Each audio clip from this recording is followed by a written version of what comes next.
On episode 11 of Acoustic Tuesday, we're going to look at a tiny, tiny, tiny guitar. And we're going to take a look at a guitar-shaped time machine, a legit time machine. Of course, I have to introduce you to a bearded acoustic guitar aficionado that will give you beard maintenance tips. All that and more right after this. The Acoustic Tuesday show is brought to you by Tony'sAcousticChallenge.com. Welcome to episode 11 of Acoustic Tuesday. I am so glad you are with us here today, and when I say us, of course, I mean Sir Noah Jacob Heckman Jr., the first, and of course, Levi Coelho, the man with the technical plan. Noah, Levi. These guys are, they're just making things happen today. I was just complaining to them about how much candy I've been eating in the last week.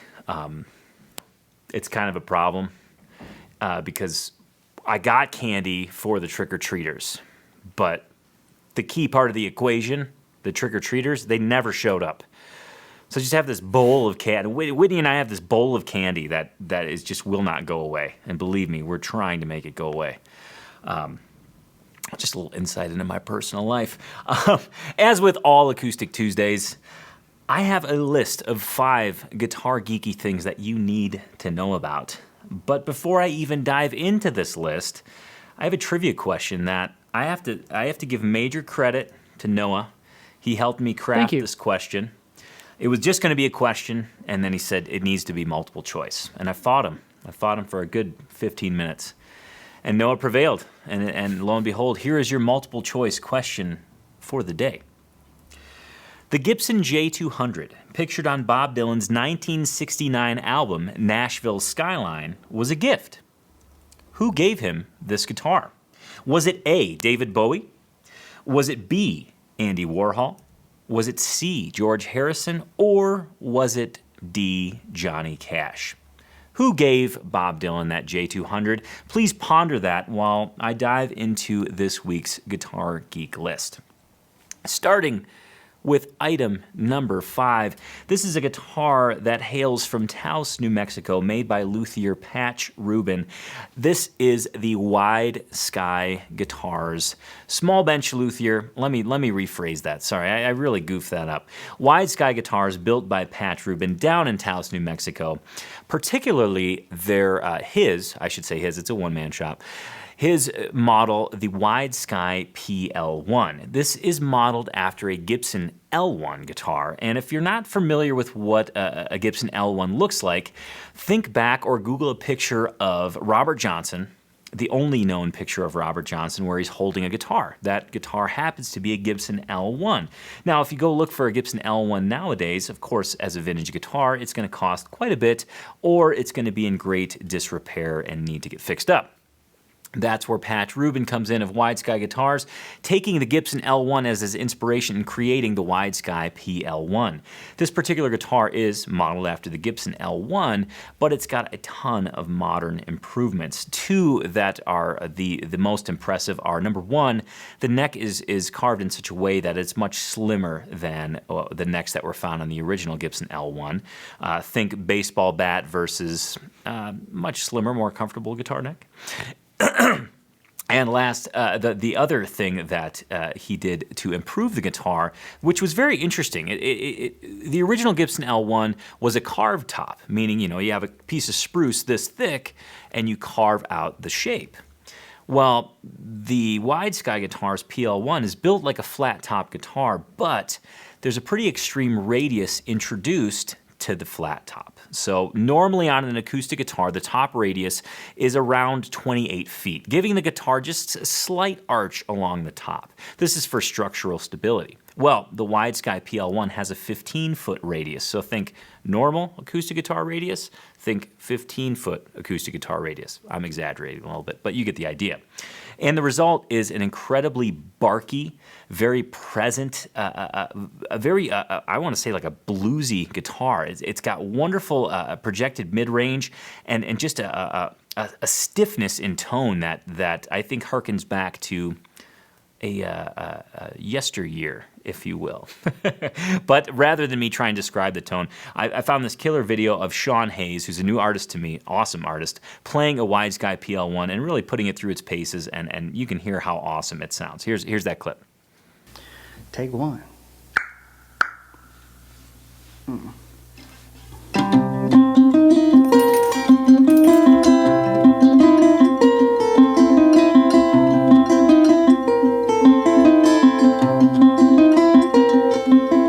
I believe to my soul, my baby's got a black cap on.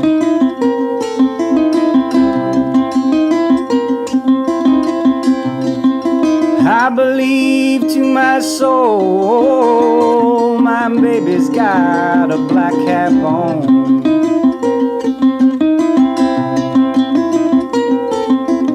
I try so hard, just can't leave her alone.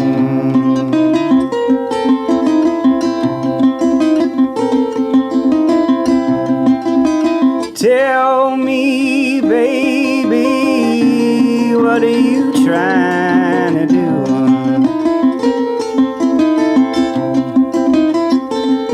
All right, so that's the Wide Sky PL1. Now, I want you to know there are links beneath this video for everything I'm about to discuss, and of course, the Wide Sky guitars. And Patch, if you're listening, I would love to do a review of that particular guitar. So let's chat. I would love to have actual hands-on experience with that guitar. Everything I've heard from the videos I found online have been amazing. There's a great clip of Gregory Alan Isaacoff playing one, and of course Sean Hayes, as you just saw. And overall, this guitar has piqued my interest big time. So I'm dying to get a hold of one. So let's talk about Acoustic Guitar Geek item number 4. And this happens to be a display case. Now, listen, guitar stands are a must for any guitar player, whether you're going over to your buddy's house, whether you just need a guitar stand to place your guitar in at home. That's all great. But the thing that guitar stands generally don't do is control the climate of your guitar, nor do they look appealing. And I'm talking, I mean, yeah, they're functional, but it's not like it's not like displaying your guitar with any sort of panache or beauty. It's just a metal stick that you put your guitar on. Well, enter Acoustic Remedy display cases. These are absolutely gorgeous display cases for your guitar. And they serve two distinct purposes. The first is that they're beautiful. You can order these cases in an array of different woods, in an array of different styles. Some of them hang on the wall, some of them are floor cases, some are triangle shaped, some are square shaped. They're absolutely gorgeous. They're flame maple, mahogany, reclaimed barnwood, wenge, ziricote. There's a bunch of different wood options you can get for these cases. But the cool thing about these cases is not only do they display your guitar in such a beautiful manner, the climate is enclosed. It's like having your guitar in the safety of its actual case, but you can actually see it and be proud of it and hang it on your wall and have it be almost a piece of art, really. And the cool thing about these cases, I've actually had a chance to check out these cases. The clasps, the buckles on the side are pretty solid. When I say pretty, I mean extremely.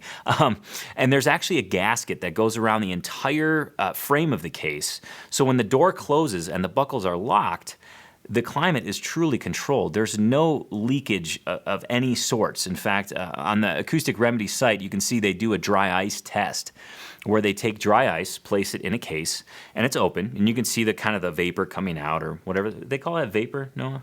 Isn't there a scientific term for that? Yeah, vapor sounds good. Okay, good. Thanks.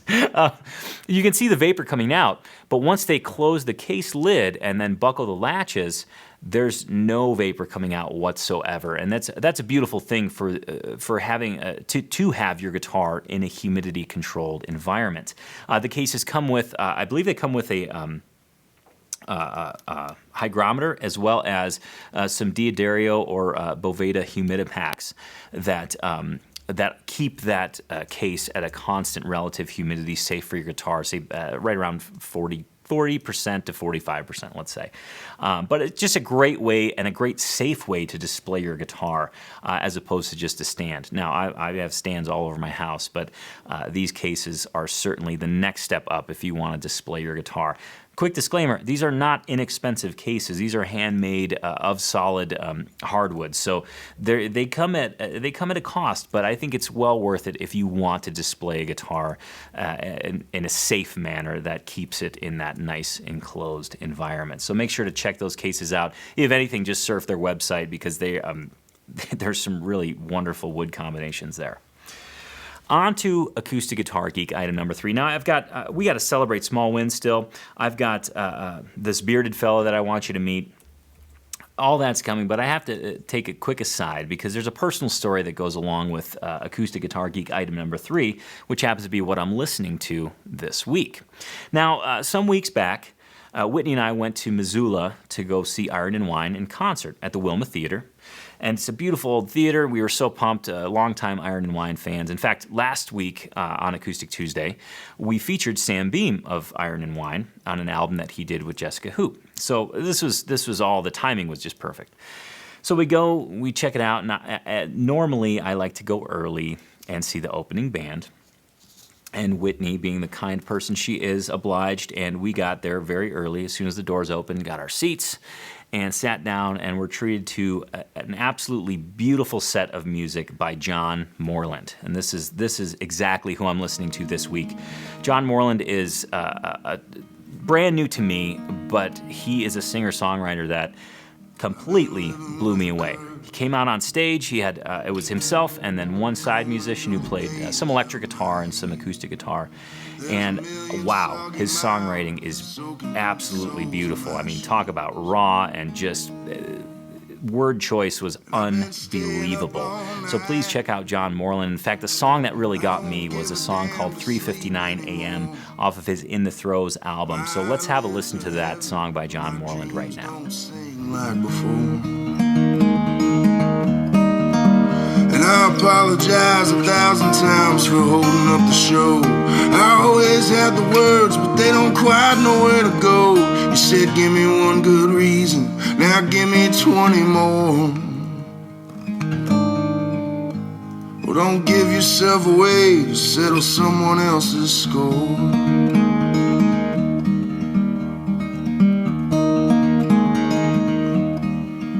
I got the guiltiest conscience, listening for a savior on a Saturday night. I got my ear to the ground, you got Easter Sunday in your eyes. And I apologize if I seem a little overwhelmed. I'm thirsty but the holy keep on pissing in my well. I had a purpose and a song that was true,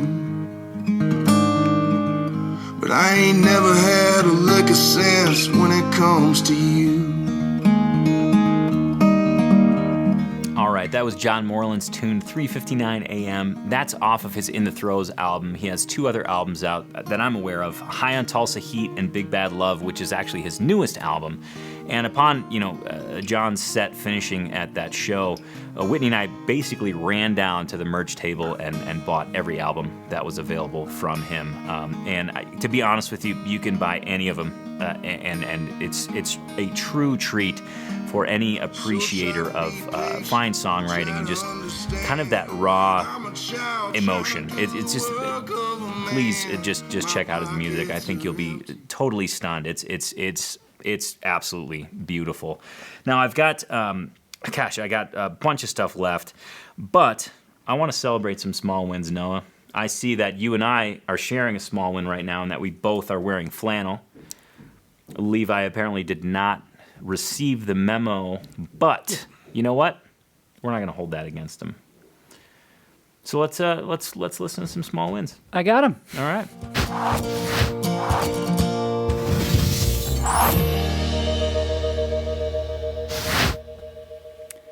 All right, Rimrocks. I just got a new Seagull Artist Concert Hall guitar that I love, and it helped me get back into playing every day. Fantastic. It's the most expensive guitar I've bought, and it's also the most real deal guitar I've owned. It's also Canadian made, which is also awesome as all Hades. I'm so jacked. That's outstanding. Kevin has to say, I released my first compilation of original songs. Quite short and amateurish, been playing haphazardly the past 2 years, and it is what I managed to put together for fun. Also, heard you started playing goalie, been doing that my whole life. Perhaps we could magically exchange talents, Tony? Guitar for goalie? Could use that right now, but we'll surely keep up the learning. Thanks for the tips, and good luck in your first game. Thank you very much. I appreciate it. And Timo, he says, "Hi, Tony. My name is Timo, and I live in the Netherlands. I wanted to let you know I just love the content you create, and you inspire me to practice every day. I've been a lousy guitar player for years now. Recently, I discovered your content, and I started playing again." Heck yeah. Thanks, Timo. That's awesome. And last one today from Peter. "I'm 16 years old, and I've scraped up just enough money to buy a beautiful 2005 Martin D41 Special." Oh, yeah. Fantastic guitar. Congratulations on the addition to your guitar arsenal. That is outstanding. That's a fantastic round of small wins. Noah, thank you very much. My pleasure. And of course, if you want your small win featured on an episode of Acoustic Tuesday, we would love to feature it. All you have to do is in the comments below, put hashtag small win, and then type in your small win. It could be that you started playing again after just taking a long time off. It could be a brand new guitar. It could be a concert that you saw, a new artist that you found, a new string that you love. Whatever the case may be, please share your small wins with us. I love celebrating them. We love reading them. It's outstanding, and it just creates this awesome positivity that we need. Everybody needs it. Speaking of positivity, Noah. Yeah. Hit me. I am positively sure that we need to dive into Acoustic Guitar Geek item number 2. Let's do Did you it. see what I did? Yeah, I saw what you did. All right, Acoustic Guitar Geek item number 2 is the smallest guitar to come out of the Santa Cruz Guitar Company shop, and that is the Firefly. Just a couple weeks ago, I contacted Carolyn at Santa Cruz, and she's always awesome. I love working with her.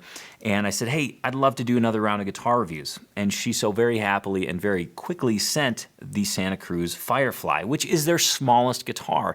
Now, the story behind this guitar is really crazy because the whole notion is that, hey, you know what? If you want to travel with a really nice guitar, sometimes it's tough because size is certainly a limitation. Not the case with the Santa Cruz Firefly. This is a tiny, tiny guitar. Cedar top, rosewood back and sides, and built exquisitely. I'm talking amazing fit and finish, and the tone is ridiculous for a small guitar. It has a wonderful depth of tone, very focused mid-range, and really wonderful string-to-string balance. And one of the things that's interesting about small guitars in general, travel guitars, is that I always find them somewhat odd to hold on to, meaning they kind of like bump around and shift around when I'm trying to play them. Not the case with the Firefly. And I'll tell you why. It's because of the shape of the guitar. The waist is cut in. Now, the waist is the area on either side of the sound hole. The waist is cut in pretty extremely, and it actually sits on my leg and didn't move around at all. It felt super solid. The neck played, it just played extremely well. And it's a guitar that I want you to be aware of. As a guitar geek, as a lover of nice guitars, I think it's important to know what your options are. And the Firefly is definitely something that should be on your radar if you're looking for, traveling with an artisan guitar. This is a stellar guitar, something that I think you should definitely consider, or at least if you have the opportunity to try it out, please do so. Now, as with everything I've mentioned so far on the show, there's a link to it down in the description below. And to check out my full review, please check out that link in the description. I think you're really going to dig it. And there's kind of a new format that I'm trying out on the reviews that I want you to check out. So please give me your feedback on that. And speaking of feedback, I want to just take a moment and ask you what you think of the show so far. So if you're loving it, let me know. If you made a new discovery, let me know. If you want me to make a new discovery that you know about, let me know in the comments below. I love reading your comments.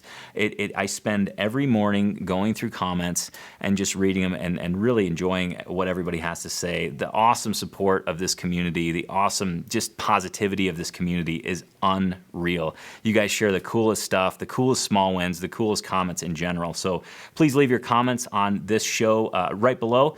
And speaking of comments, I know that Noah has a couple comments from last week's show that he wants to share. Yes, I do. All right. Want to start out with a couple shout-outs, though, to those who tuned in last week.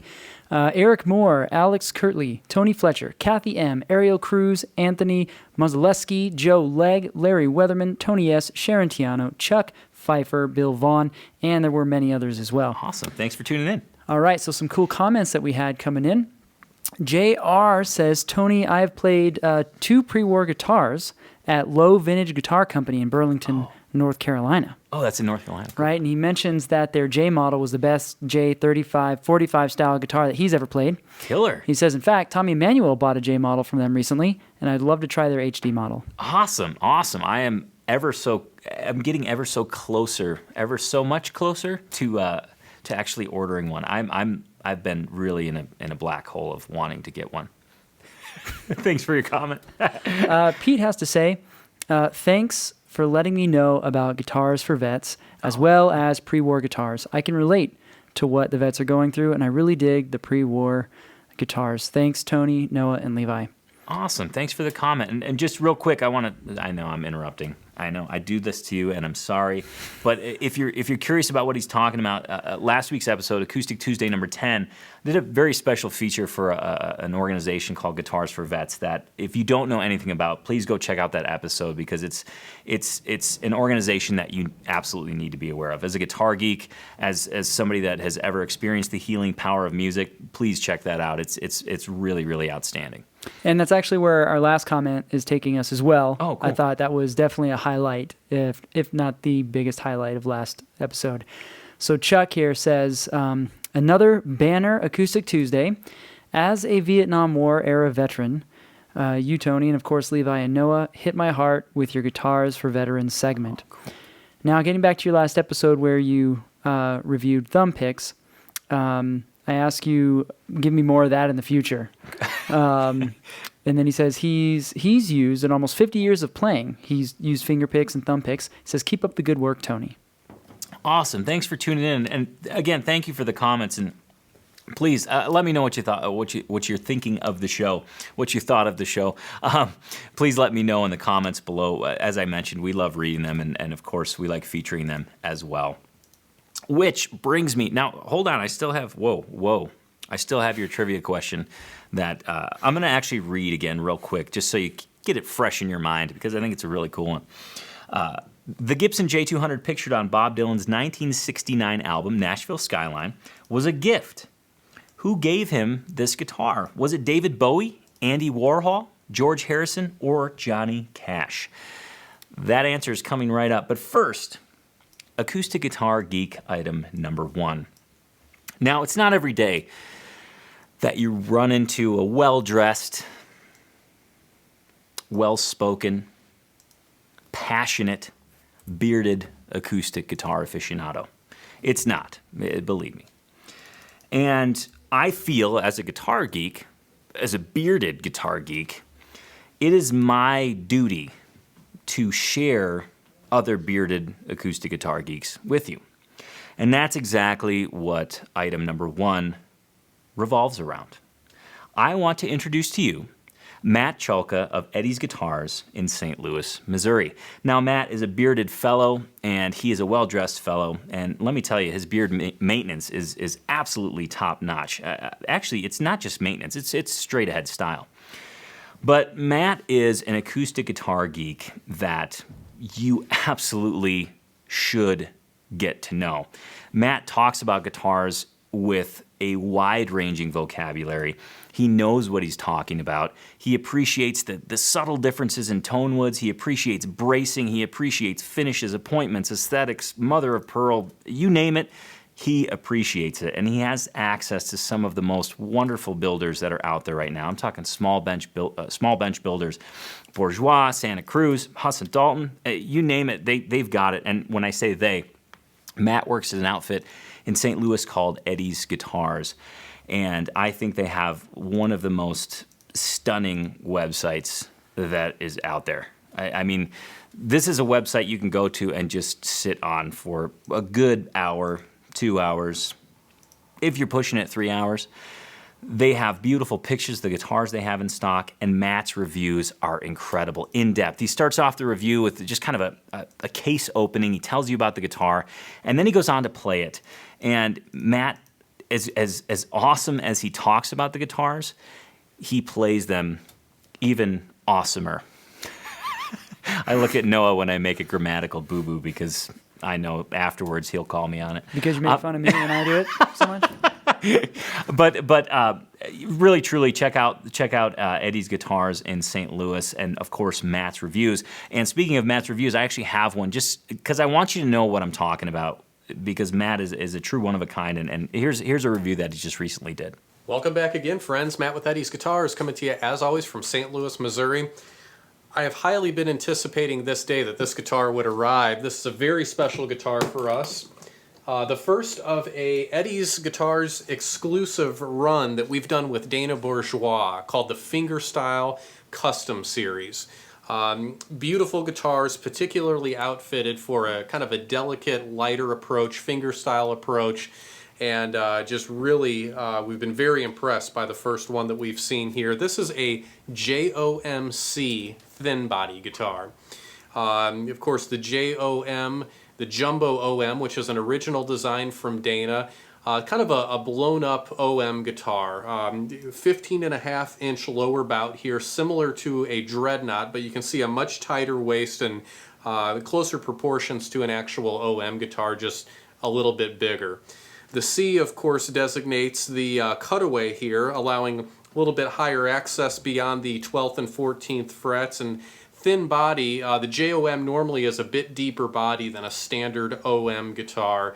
This particular one, being a thin body, is the same depth as a standard OM.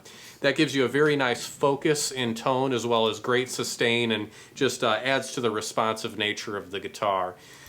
All right, so that was Matt from Eddie's Guitars.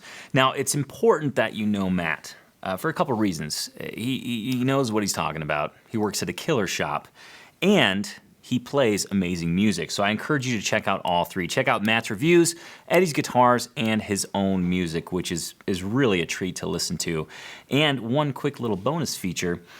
Matt and I have been corresponding a little bit via email, and I'm pretty sure Matt will become a part of Acoustic Tuesday. I'm not sure in what regard yet, but that is yet to be decided. But Matt's going to become one of the Guitar Geek family, so I just want you to be aware of Matt and the great work that he does.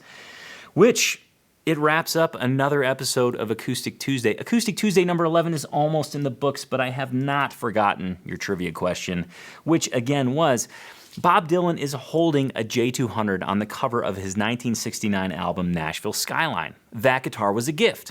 Who gave him the guitar? Well, it was not David Bowie. It was not Johnny Cash. And it was not Andy Warhol. It was, yes, a member of the Fab Four. It was George Harrison who gifted Bob Dylan that J4... I almost said J45. It's a J200. So that's who gave him the guitar. What a cool piece of musical history. Acoustic guitar history mixed with just music history in general. It's another great Acoustic Tuesday in the books. I'm wiped out. I'm zonked. It's okay. You made it. This was a good episode. It was great. And next week on Acoustic Tuesday, episode 12, I feature... my full disclosure on the new Santa Cruz parabolic tension strings. I want to share with you a website that is a Tonewood geek's gift to the Guitar Geek world, and I'm going to help you out with a crucial step in your guitar journey, probably the most important step in your guitar journey. So thank you so much for spending your Tuesday with us here today. From all of us here at Acoustic Live Studios, Levi, Noah, myself, the Weebles, thank you so much for joining, and we wish you the most awesomest Acoustic Tuesday you could possibly have. And if it's not awesome already, or if it is already just kind of awesome, go ahead and make it awesomer. Thanks so much for joining us, and we'll see you next week on Acoustic Tuesday, which airs at 10 a.m. Mountain Time on YouTube and Facebook, and soon, oh so very soon, a podcast. Yes, a podcast, an audio version of Acoustic Tuesday, so you can take us with you everywhere you go, which I know is high on your list. So thanks so much for joining us, and I'll see you next week on Acoustic Tuesday. Cheers. And I apologize if I seem a little overwhelmed. I'm thirsty, but the holy keep on pissing in my well.